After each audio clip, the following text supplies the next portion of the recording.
mawe. Salam alaikum. Poleni sana. I think there is nothing to talk.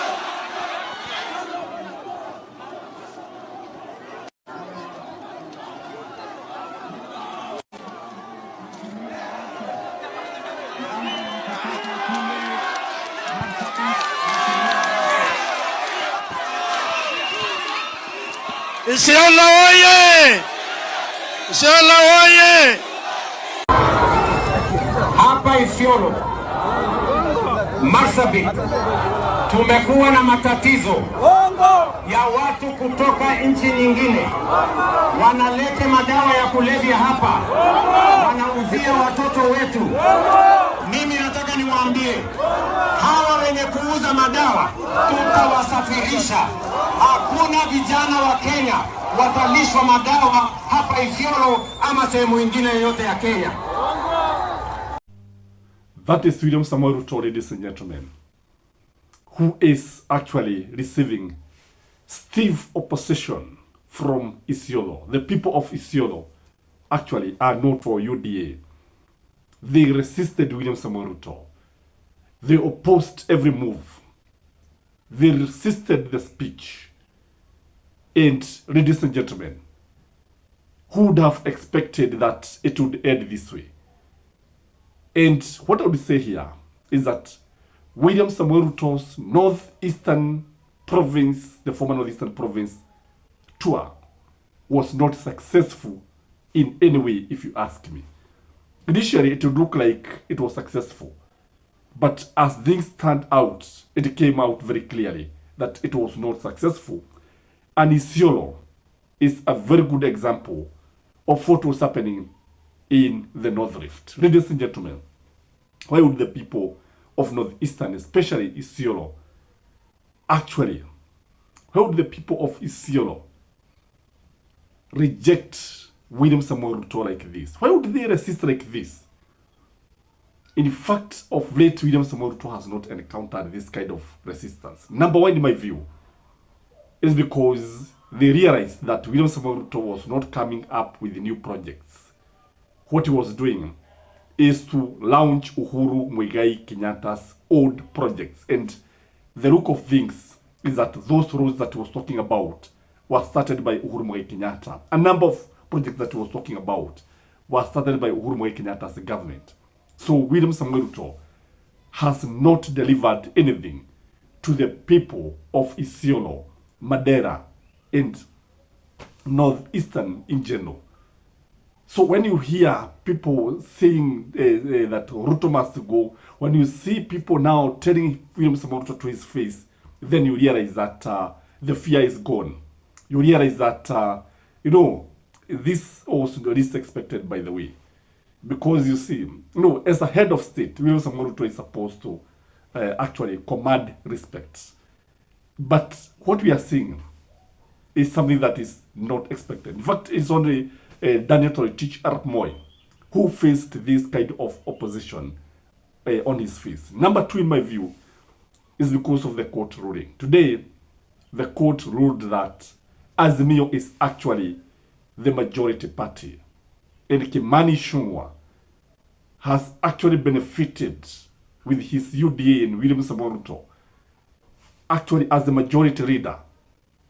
And therefore, the ruling that was made by Moses Wetangula, the Speaker of the National Assembly, that UDA was the majority party, was wrong, was unconstitutional, was erroneous, was illegal. So this one could have triggered the people to realize, after all, we have been living a lie. UDA is a lie. And you see, people are now coming to see the real UDA. I won't be surprised if the court in the future comes up with new evidence and say, after all, William Samoei Ruto did not win the elections. Don't be surprised. It is possible. Because I've never believed how Azimio lost the election up to date. I've never believed. I've never believed that Mother Karua could not get even an MCA from her constituency. Something must have been very wrong. Otherwise, that is why you see people reacting, because they feel that the majority of them feels that they did not elect William Samoei Ruto. That's why they are resisting him. Because when you look at William Samoei Ruto, he's encountering the greatest opposition from his backyard, from the people who voted for him, especially from the mountain. Number 3, in my view, is because William Samoei Ruto has been treating Kenyans with contempt. If you have been listening to William Samoei Ruto, he has been telling Kenyans that he holds PhD and nobody should talk to him, nobody should address him, nobody should advise him. So when you look at him, you know, majority of Kenyans don't have even degrees. That is the reality. And in fact, if you ask me, the number of Kenyans who have diplomas and above cannot be more than 20% of the population. And here comes the president telling them that they should not talk. Here comes the president the other day, akiita watu mapepo. So this is contempt, if you ask me. So people are getting angry. People are getting annoyed. The other reason is because of Gen Z. I've always said that the next general election will be decided by the Gen Z. If you look at Isiolo, look at these people who are in this meeting, majority of them are Gen Zs and the millennials. So what is going to happen is that these are the kind of opposition that William Samoei Ruto is going to get. And this is now will be translated into support for the candidate of Gen Z. That's why I've always said that William Samoei Ruto will be defeated in the morning if Gen Z continue with the way they are behaving. There is also the issue of abductions. People are very, very annoyed with this kind of abductions. Abductions, extrajudicial killings. It's annoying everybody. You know, it is something that is hurting. And this made people to speak their mind. This is something that people have been, you know, actually, the issue of abduction is a time bomb. Just as Muturi said, the issue of abductions, if not stopped, will tear this nation down the line. If the issue of abductions will not be stopped, I will tell you, and I repeat, I tell you, it will not end well with this kind of abductions. Then there is also the perception that William Samoei Ruto will rig the elections in Northeastern. That is a perception that is coming out from many people.